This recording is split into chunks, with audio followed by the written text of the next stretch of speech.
In a bustling luxury car dealership, the atmosphere was pristine, filled with the gleam of high-end vehicles.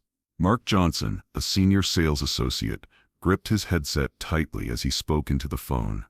"I'm telling you, there's a young black kid causing a scene in the showroom. He's acting like he can buy a car. Send someone to get him out of here right away." With a scornful glance, he turned his eyes to the 17-year-old standing across from him. "You need to leave right now. You don't belong in this dealership." The voice of Mark echoed through the showroom as he towered over 17-year-old Chris Wallace. His backpack hung from his shoulder, financial documents neatly tucked inside, as he tried to justify his presence. "Sir, I'm just here to buy a car. I've saved for years. My financing is already approved." The manager said I could come in. "I don't care what anyone told you," Mark interrupted dismissively, already reaching for the intercom. "This dealership is for serious buyers only. Security, I have an unauthorized individual in the showroom. He needs to be removed immediately." Chris's eyes reflected a mix of fear and frustration. All he wanted was to step into the dealership with money and a dream. Was that really a crime? Little did Mark know, he had just made a colossal mistake, because Chris Wallace wasn't just any teenager. Before the story continued, if you believe that everyone deserves to be treated with kindness and respect, regardless of their background, feel free to share your thoughts in the comments. We love hearing from you, and don't forget to stay tuned for more inspiring stories from Flourishing Tales. Chris Wallace was not your typical teenager. While many of his peers were engrossed in social media trends or the latest video games, Chris was consumed by a singular passion: cars. From a young age, he found himself captivated by the mechanics, the designs, and the sheer power of automobiles. It wasn't just a hobby for him, it was an obsession that set him apart from the crowd. Growing up in a modest neighborhood, Chris learned the value of hard work early on. His parents instilled in him a strong work ethic, emphasizing that nothing worth having comes easily. While other kids spent their allowance on the latest sneakers or gadgets, Chris was diligent about saving every penny he earned from his part-time job at a local auto repair shop. He spent his weekends not lounging around, but rather working alongside seasoned mechanics, learning everything he could about engines, horsepower, and performance. He meticulously detailed cars, changed oil, and absorbed knowledge like a sponge. For 3 years, Chris saved up diligently, driven by a singular goal: to buy his first car. Not just any car, but the one he had spent countless hours researching, watching review videos, and memorizing specifications for. Every detail mattered to him. Engine type, torque, fuel efficiency, he knew it all. Chris had his heart set on a sleek black sports sedan that he had admired from afar. It was the embodiment of everything he dreamed of, a symbol of his hard work and dedication.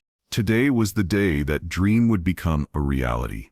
As he stepped off the bus and onto the pavement outside Goldridge Luxury Auto, the most prestigious dealership in the city, Chris felt a rush of excitement mixed with nerves. This wasn't just another errand, it was a milestone. He had walked past this dealership countless times, peering through the glossy glass windows at the high-performance vehicles displayed inside. But today he was not just an observer, he was a buyer. Dressed in a neatly pressed button-up shirt, dark jeans, and clean sneakers, Chris adjusted the strap of his backpack, which contained all the necessary documents: his financial paperwork, the pre-approved loan, and the hard-earned down payment. He took a deep breath, feeling a mix of anticipation and determination, and pushed open the door to the showroom. Inside, the dealership was an automotive paradise. The rows of polished cars gleamed under the bright lights, their surfaces reflecting the ambient glow like liquid metal. The air was filled with the faint scent of leather and fresh polish, mingling with the quiet murmur of customers and salespeople. Chris's heart raced as he locked eyes on the car of his dreams, the stunning black sports sedan positioned like the crown jewel of the showroom. It was even more beautiful up close. However, before he could fully absorb the moment, a voice cut through the air, sharp and condescending. "Hey kid, are you lost?" Chris turned to face a tall, middle-aged man in an expensive suit, his gold name tag glinting under the showroom lights: Mark Johnson. The man's gaze was devoid of warmth, laced with skepticism and disbelief. "No sir," Chris replied, standing his ground. "I'm here to buy a car." Mark blinked, then let out a derisive chuckle, shaking his head as if he couldn't believe what he was hearing. "You? Buy a car from here?" His gaze swept over Chris, taking in his attire with a smirk. "Maybe you should try one of the used dealerships down the street." Heat crept up Chris's neck, but he forced himself to remain calm. This wasn't the first time someone had judged him based on his appearance or age. "I know exactly what I want," he asserted, pointing at the black sports sedan. Mark followed his finger, then burst into laughter, the sound mocking and derisive. "That model? You think you can afford that?" His tone dripped with condescension, a cruel edge underlying his words. "That's not exactly in the price range of someone like you." Chris clenched his fists, feeling the anger bubbling inside him. He had prepared for this moment. He had his financial documents ready. The numbers were solid. He had done everything right. "I have enough for a down payment, and I've already been pre-approved for financing." He reached for his backpack, ready to present his paperwork, but Mark wasn't interested. "Let me guess," Mark sneered. "Birthday money? Or maybe you're just here to film a social media prank." His voice turned exaggeratedly sweet. "Oh, I get it now. You're here to take some pictures for Instagram, right? Pretending to be a rich kid for the day." A few employees in the background chuckled at Mark's comment, reinforcing Chris's feelings of humiliation. He could sense their eyes on him, judging him as they whispered among themselves, suppressing his anger. Chris took a deep breath, determined not to let them see him break. "No," he stated firmly. "I've worked hard for this. I can afford it." He held up the financial paperwork, but Mark barely glanced at it before dismissively waving him off. "No need. I already know how this ends. You waste my time, then you leave. So let's skip to that part." He snapped his fingers toward the security guard stationed near the entrance. "Escort this young man out. He doesn't belong here." Those words hit Chris like a punch to the gut. "Doesn't belong here." His fingers tightened around the strap of his backpack. He had fought too hard, worked too long, and saved every dollar with a discipline most kids his age didn't possess. Now, because of one man's prejudice, he was being dismissed without so much as a glance at his paperwork. Instead of pleading or begging, Chris straightened his shoulders, adjusted his backpack, and calmly took out his phone. "I'll have someone come here," he said, his voice steady, his expression resolute. "And when they arrive, you'll wish you had treated me differently." Mark leaned back in his chair, laughing. "Oh, calling mommy? That's cute." He looked around at his colleagues, grinning. "Go ahead, kid. Let's see what she can do." Little did he know, Chris was about to turn the tables in a way he never expected. As Chris stood there, the tension in the showroom thickened. He could feel the curious eyes of the employees and customers boring into him, their judgment palpable. Each snicker and whisper echoed in his ears, making his heart race, but Chris was determined not to let Mark's condescension break his spirit. He had come too far to let a single person's prejudice derail his dream. With a steady hand, Chris dialed his mother's number. He knew she would understand the gravity of the situation.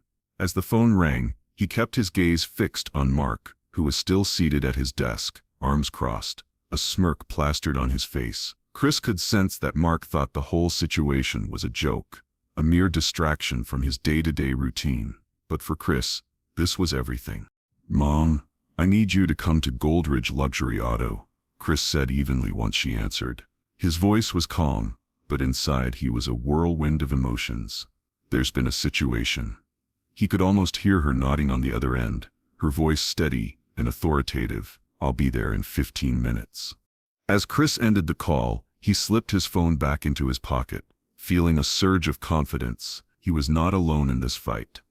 Meanwhile, Mark continued to chuckle dismissively, still oblivious to the storm that was about to unfold. 15 minutes, that's adorable," he scoffed, turning back to his computer screen. "I'll give her 10 before she realizes she's in the wrong place." The next 15 minutes felt like an eternity, as Chris stood his ground. He crossed his arms, maintaining a calm demeanor despite the turmoil inside. The security guard, a burly man in a navy blue uniform, hovered nearby but didn't make any moves to intervene. Mark occasionally glanced at Chris, still smirking, as if he were waiting for the punchline to a bad joke. The atmosphere in the showroom shifted slightly as time ticked on. Some employees began to whisper among themselves, glancing over at Chris. A few customers exchanged knowing looks, sensing the tension. Chris could feel their curiosity but remained focused on the task at hand. He knew that the arrival of his mother would change everything. And then, at precisely the 15-minute mark, the atmosphere transformed. The first sign was the sound of engines, powerful and polished, rumbling in unison outside the dealership. Heads turned instinctively toward the entrance as a convoy of luxury vehicles pulled up, not the kind that belonged to casual customers, but sleek black SUVs that exuded authority and presence. The second sign was the reaction of the employees. The receptionist's fingers halted mid-typing, and a junior salesman whispered something to his colleague, eyes wide with realization. Even the security guard took a step back, sensing the shift in power dynamics. Mark, however, remained oblivious, still seated at his desk, dismissing the commotion as nothing significant. But the final sign was the moment of reckoning. The door to the first SUV swung open with a sharp clack, and a woman stepped out, radiating confidence. Her designer heels clicked against the pavement, and as she strode toward the entrance, it was clear she commanded attention. This was Maya Wallace, Chris's mother. She didn't just walk, she owned the space. Clad in a tailored charcoal gray suit, her presence was magnetic, and her expression conveyed a mix of urgency and determination. As Maya entered the showroom, flanked by two executives from her company, the atmosphere shifted dramatically. The executives scanned the room with practiced precision, their eyes taking in the scene. They weren't here to browse, they were here for business, and all eyes were now on Maya. Mark finally looked up from his computer screen, his smirk fading as he realized who had just walked in. The confidence he had exuded moments ago crumbled under the weight of his ignorance. Chris took a single step forward, his heart pounding with a mixture of anxiety and triumph. "Mark, meet my mother," he said evenly. Maya's gaze locked onto Mark with an intensity that could pierce through walls. She didn't need to raise her voice. The power of her presence was enough to silence the room. Chris could feel the tension as employees stood frozen and customers watched with bated breath. Mark, who had spent the last 20 minutes belittling Chris, suddenly looked very worried. "Mr. Johnson," Maya began, her voice smooth yet authoritative, "would you care to repeat what you told my son earlier?" Mark opened his mouth, but no words came out. The realization of his mistake washed over him, and he shifted nervously in his seat. Maya continued, her tone unwavering. "Chris walked in here today with every intention of purchasing a vehicle he could afford, one he worked tirelessly to earn. Yet instead of being treated with the respect he deserves, he was ridiculed and dismissed based solely on assumptions." Mark's face drained of color as he stammered, "I didn't know who he was." "And that's the problem," Maya replied, her voice sharp. "It shouldn't matter who he is. Every customer deserves respect, regardless of their background or appearance. The fact that you only care now that you realize who his mother is says everything about your character." Chris felt a swell of pride as he listened to his mother speak. This was the moment he had hoped for. A chance to stand up for himself and others who had been marginalized. The room was silent, the weight of Maya's words hanging heavily in the air. Maya turned her attention to the dealership's general manager, who had emerged from his office, looking pale and panicked. "Is this the kind of treatment you endorse at Goldridge Luxury Auto?" she asked, her gaze piercing. The manager shook his head vigorously, desperately trying to distance himself from Mark's behavior. "Absolutely not, Mrs. Wallace. I assure you." Maya cut him off, her voice firm. "Effective immediately, Mark Johnson is terminated." A gasp rippled through the showroom as employees exchanged shocked glances. Mark's shoulders slumped as he realized the gravity of the situation. "Please, Mrs. Wallace," he began, but Maya silenced him with a look. "Not another word," she said sternly. "Your choices have consequences. And from now on, this dealership will undergo a complete retraining program on customer relations and diversity. I expect a full report on my desk by the end of the month. Am I clear?" "Yes, ma'am," the manager replied, visibly shaken. As Mark stood there, stripped of his bravado, Chris felt a sense of vindication. The man who had tried to belittle him was now powerless, facing the consequences of his actions. For the first time, Mark understood what it meant to be judged without a chance to prove oneself, and it was a lesson learned far too late. The silence in the showroom was deafening, but Chris felt a sense of relief wash over him. He had come to this dealership as a boy with a dream, and now he stood beside his mother, who had fought for him in a way that would forever change his life. The tension in the showroom felt almost electric as Maya Wallace, Chris's mother, stood tall and unwavering, her presence commanding the attention of everyone in the room. Chris felt a mixture of pride and relief wash over him as he watched his mother confront Mark Johnson, the man who had tried to belittle him mere moments ago. The atmosphere was thick with anticipation, and Chris knew that what happened next would be pivotal. Mark, visibly shaken, stood frozen at his desk. His earlier confidence completely evaporated. The smug grin that had adorned his face was now replaced with a look of disbelief as he realized the gravity of the situation. He had dismissed Chris without a second thought, but now he was faced with the powerful force of Maya, a successful businesswoman who commanded respect in any environment. "Mr. Johnson," Maya began, her voice steady and firm, "you have no idea who my son is or what he is capable of. Chris walked in here today with a clear intention to purchase a car, a vehicle he has worked tirelessly to earn. Instead of encouraging him, you chose to ridicule him based on nothing more than assumptions about his appearance." The employees in the showroom exchanged glances, their expressions a mixture of shock and realization. They had witnessed Mark's treatment of Chris, and now they were confronted with the consequences of his actions. The silence was palpable, a collective breath held as they awaited Mark's response. "I didn't mean any harm," Mark stammered, his voice weak. "I just thought—" "Thought what?" Maya interjected, her tone cutting through the air like a knife. "That a young black man in a luxury dealership can't possibly be a legitimate customer? That is the very problem we're facing. It's not just about my son, it's about the systemic issues that allow people like you to operate unchecked." Chris felt a surge of anger and empowerment as he listened to his mother. This wasn't just a personal confrontation, it was a battle against the prejudices that so many people faced on a daily basis. He had spent years dreaming of this moment, and now, with his mother by his side, he felt ready to confront the world. Maya continued, her voice unwavering. "It's unacceptable for anyone to be treated with such disrespect. Every customer should be given the same opportunity regardless of their background or appearance. The fact that you dismissed Chris without even looking at his financial documents is a clear reflection of your biases." Mark's face flushed with embarrassment as he glanced around the showroom, realizing that his colleagues were now watching him with judgment. The security guard, who had previously seemed indifferent, shifted uncomfortably on his feet. Clearly caught in the tension of the moment, Chris could feel the weight of their gazes, and it fueled his determination. Maya turned her attention to the general manager, who had remained silent throughout the confrontation. "Is this the kind of treatment you condone here at Goldridge Luxury Auto?" she asked, her voice firm. The general manager, who had been watching the exchange with growing alarm, shook his head vigorously. "Absolutely not, Mrs. Wallace. I am deeply sorry for how this situation has unfolded. We pride ourselves on providing excellent customer service." "Then it's time for a complete overhaul," Maya declared, her tone leaving no room for argument.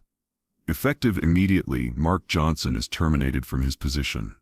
This dealership needs to undergo extensive training on diversity, equity, and customer relations. I want a comprehensive report outlining how you plan to implement these changes on my desk by the end of the month." The shock rippled through the showroom as employees processed her words. Mark's face paled, and Chris couldn't help but feel a sense of satisfaction watching the man who had belittled him now face the consequences of his actions. Mark opened his mouth to protest, but no words came out. He was powerless, stripped of his authority in an instant. As Maya continued to address the gathered staff, Chris felt a sense of pride swell within him. This was not just a victory for him, it was a victory for anyone who had ever felt marginalized or dismissed. "We cannot allow biases to dictate how we treat others," Maya stated, her voice echoing in the now silent showroom. "Every customer who walks through these doors deserves to be treated with respect and dignity." Chris watched as his mother's words resonated with the employees, a shift in understanding taking place. They were beginning to grasp the importance of empathy and respect in their interactions with customers. It was a lesson that extended beyond just this moment. It was a call to action for everyone in the room. Mark, realizing that there was no way to salvage his position, finally turned and walked toward the exit, his shoulders slumped in defeat. Chris couldn't help but feel a sense of empowerment as he watched the man who had tried to undermine him leave the showroom. The glass doors whispered shut behind him, marking a significant turning point not just for Chris, but for everyone present. Maya turned back to Chris, her expression softening. "I'm proud of you, Chris. You stood your ground and you didn't let him diminish your worth." "Thanks, Mom," Chris replied, feeling a mix of gratitude and admiration for her unwavering support. "I couldn't have done it without you." As the atmosphere in the showroom began to lighten, the employees started to relax, conversations resumed, and a sense of camaraderie emerged. Chris felt a renewed sense of hope that change was possible, not just for him but for others who faced similar struggles. Maya stepped forward, addressing the employees once more. "Let's ensure that this dealership becomes a place where everyone feels welcome and valued. It starts with us, and I expect each of you to be part of this change." Chris knew that this was just the beginning. The fight for equality and respect was far from over, but he felt empowered to be a part of it. As he looked around the showroom, he realized that he was not just a customer, he was a catalyst for change. With Mark Johnson's departure, a palpable shift occurred in the showroom at Goldridge Luxury Auto. The air, which had once been thick with tension and judgment, now felt lighter, imbued with a sense of possibility. Employees exchanged glances filled with newfound understanding, and Chris could sense that a collective realization was taking place among them. This wasn't just about one incident, it was about changing the culture of their workplace. Maya Wallace, standing confidently with her son by her side, addressed the remaining staff, her voice steady and authoritative. "Today, we witness the importance of treating every customer with respect and dignity." Chris came in here prepared to make a significant purchase, yet he was met with skepticism and derision based solely on his appearance. "This behavior is unacceptable, and it stops here." As she spoke, Chris felt a swell of pride. His mother was not only advocating for him, but also for all individuals who had ever faced discrimination or bias. This moment was bigger than just their personal experience. It was a pivotal turning point for the dealership and a call to action for everyone involved.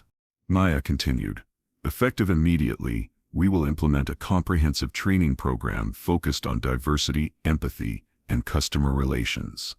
I want every employee to understand the value of every customer who walks through these doors, regardless of their background." She paused, letting her words sink in. This is not just about selling cars, it's about building relationships and fostering an inclusive environment. The employees nodded, some visibly moved by the speech. Chris noticed a few of them whispering to one another, their expressions thoughtful. It was clear that Maya's words were resonating, prompting a shift in their perspective. This was a crucial step toward creating a more equitable workplace, and Chris felt hopeful about the future. After the meeting, the general manager approached Maya and Chris, his expression earnest. "Mrs. Wallace, I want to personally apologize for what happened today. I assure you that we will take your suggestions seriously. Change needs to happen, and I will make it a priority." "Thank you," Maya replied, her tone sincere. "It's essential that we work together to create a culture where everyone feels valued. I appreciate your willingness to listen and take action." As they wrapped up their conversation, Chris felt a sense of relief wash over him. The confrontation with Mark had been challenging, but it had also opened the door to meaningful change. He had walked into the dealership as a young man with a dream and had emerged as an advocate for himself and others. As they prepared to leave, Chris turned to his mother. "I can't believe how quickly everything changed. I never expected to confront someone like that, let alone have it lead to a bigger conversation about respect and equality." Maya smiled at him, her eyes shining with pride. "You did well, Chris. Standing up for yourself is important, but standing up for others is even more so. Change doesn't happen overnight, but every step counts. Today you played a role in that change." Chris nodded, absorbing her words. He realized that this experience had taught him valuable lessons about resilience, self-worth, and the power of advocacy. He had always been passionate about cars, but now he understood that his journey extended beyond personal aspirations. It was about paving the way for others who might face similar challenges. In the days and weeks that followed, the dealership underwent significant changes. Employees participated in training sessions, focused on inclusivity and customer service, and new policies were implemented to ensure that every customer received the respect they deserved. Chris watched as the culture of the dealership transformed, and he felt proud to have been a part of that process. One day, as Chris visited the dealership to finalize the purchase of his dream car, he noticed a group of young people of diverse backgrounds walking in, excitedly chatting about their aspirations. They were customers just like him, and he felt a sense of hope, knowing that they would be treated with dignity and respect. After completing the paperwork, Chris took a moment to reflect on everything that had transpired. He looked out at the showroom, filled with polished cars and eager customers, and felt a deep sense of fulfillment. This was more than just a business. It was a community where everyone had the opportunity to succeed. As he stepped outside, Chris climbed into the driver's seat of his sleek black sports sedan. The engine roared to life, and he felt a rush of excitement. This was not just a car, it was a symbol of his perseverance, hard work, and the belief that change was possible. As he pulled out of the dealership, he glanced back at the building, a smile spreading across his face. "Mom," he said, turning to Maya, who was sitting in the passenger seat. "What if you weren't the CEO? What if you were just a regular mom?" Maya considered his question for a moment before responding. "Then the outcome might have been different. But that's exactly why I fight, not just for you, but for every young person who deserves a chance to be heard and respected." Chris nodded, understanding the weight of her words. They were driving toward a future filled with possibilities, and he was determined to be a part of that change for others. Months later, as Chris stood at the grand opening of a newly renovated training center at the dealership, he felt a rush of pride. The center was dedicated to providing mentorship and opportunities for young people interested in the automotive industry, particularly those from underrepresented backgrounds. He took a deep breath, looking at the eager faces in the crowd, and stepped forward to address them. "This isn't just about cars," Chris said, his voice strong and unwavering. "It's about knowing your worth and proving everyone wrong. Remember, the only person who decides if you belong is you." The students erupted in applause, and Chris felt a renewed sense of purpose. His journey had come full circle. He had transformed from a young man with a dream into a champion for change, ready to inspire the next generation. As he looked out at the audience, he knew that together they could create a future where everyone felt valued, respected, and empowered to pursue their dreams.